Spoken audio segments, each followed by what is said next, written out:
என வேல் தோன்றும் நெஞ்சில் ஒரு கால் நினைக்கின் இருகாலும் தோன்றும் முருகா என்றோதுவர் முன் பூழியர்கோன் வெப்பொழித்த புகழியர்கோன் கழல் போற்றி ஆளிமிசை கல்மிதப்பில் அணைந்த பிரான் அடி போற்றி வாளி திருநாவலூர் வன்தொண்டர் பதம் போற்றி ஊழிமொழி திருவாத ஊரர் திருத்தாள் போற்றி போற்றி வானாகி மண்ணாகி வழியாகி ஒளியாகி ஊனாகி உயிராகி உண்மையுமாய் இன்மையுமாய் கோணாகி யான் எனதென்று அவரவரை கூத்தாட்டு வானாகி நின்றாயை என் சொல்லி வாழ்த்துவனே. திருச்சிற்றம்பலம். ஹர நம பார்வதீபதையே. ஹர மகாதேவ. சங்கரன் கோயில்னாலே சடக்குன்னு எல்லாரும் கேட்பாங்க, உங்கள் ஊரில் தான் அந்த ஆடி தபசு திருவிழா நடக்கும் அப்படின்னு கேட்பாங்க.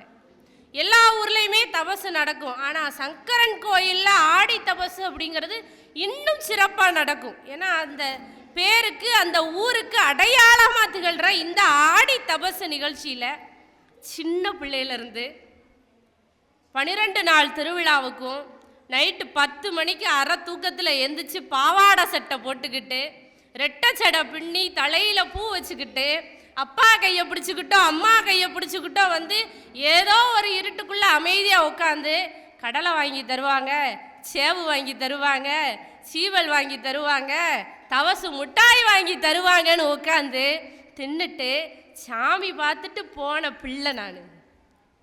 இன்னைக்கு அதே ஆடி தபசு திருவிழாவில் உங்கள் முன்னாடி அபிராமி அந்தாதியில் உள்ள துய்யனின் பாதத்தில் அன்புங்கிற தலைப்பில் பேசுறதுக்காக சொற்பொழிவாளராக உட்கார்ந்துருக்கேன் அப்படின்னா இது கோமதி அம்பாள் கொடுத்த வரம். எனக்கு நான் பேசுறதுக்கு முன்னாடி இங்கே ஒரு அருமையான இன்னிசை கச்சேரி நடந்தது. நேற்று நைட்டு படுத்திருந்தேன், மகன் சொன்னான், ஏம்மா நீ போன் பார்க்காத எனக்கு தூக்கம் வரமாட்டேக்குன்னா. தம்பி இவ்வளோ நேரம் அம்மாவுக்கு வேலை இருந்தது, அம்மாவுக்கு ஃபோன்லேயும் கொஞ்சம் வேலை இருக்குது, முடிச்சுட்டு தான் நான் தூங்கணும், எப்படி நீங்கள் தூங்குதியெல்லாம் நான் வெளியில் போய் பார்க்கட்டுமான்னு கேட்டேன். இல்லை நீ போக வேண்டாம், நீ என் பக்கத்தில் தான் படுத்துருக்கணும், ஆனால் ஃபோன் பார்க்கக்கூடாதுன்னா. ஏன்னு கேட்டேன். அவன் சொன்னான், நீ சாமி பாட்டா கேட்க எனக்கு தூக்கம் வரமாட்டேக்கு, இல்லைன்னா யாராவது சாமி பேச்சு பேசுகிறாங்க நீ கேட்க எனக்கு தூக்கம் வரமாட்டேக்குன்னு சொன்னான். சாமி பாட்டு கேட்டு தூக்கம் வந்தாதான் நான் வருத்தப்படணும், உனக்கு தூக்கம் வரலாங்கிறது எனக்கு சந்தோஷம்தான்னு சொன்னேன். இந்த இன்னிசை கச்சேரியை கேட்டும்போது நான் நினச்சது இதுதான்.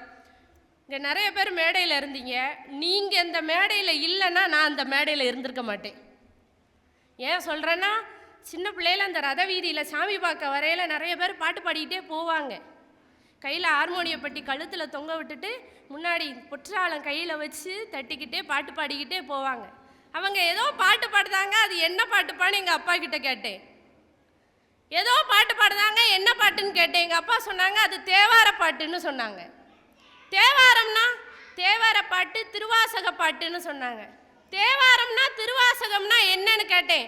என்னைய நேர கையை பிடிச்சி ஒரு ஞாயிற்றுக்கிழமை கூட்டுக்கொண்டே சிவத்திரு ஆவுடவியப்பன் ஐயா அவர்களோட வீட்டில் கொண்டே விட்டாங்க.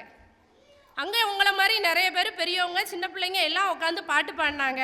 நான் இந்த மேடையில் அமர்ந்து ஆன்மீக சொற்பொழிவாளராக உங்கள் முன் திகழ்வதற்கு அந்த இடம் ஆரம்பமாக அமைந்தது அப்படிங்கிறதுல பெரிய மகிழ்ச்சி.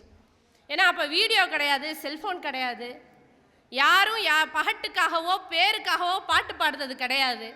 அவங்க எதுக்காக பாட்டு பாடினாங்க அப்படின்னா, தன்னை இவ்வளோ நாள் காப்பாற்றி வச்சிருக்காருல கடவுள், அந்த கடவுள் மேலே கொண்ட அன்பின் காரணமாக பாட்டு பாடினாங்க. வேற எந்த பேருக்காகவும் கிடையாது, எந்த புகழுக்காகவும் கிடையாது, எந்த லைக்கு கமெண்ட்டு ஷேரு சப்ஸ்கிரைக்காகவும் கிடையாது. அந்த தூய்மையான அன்புக்காக அவங்க பாட்டு பாடினாங்க. அந்த தூய அன்பை பற்றி தான் இன்னைக்கு பேச வந்திருக்கோம்.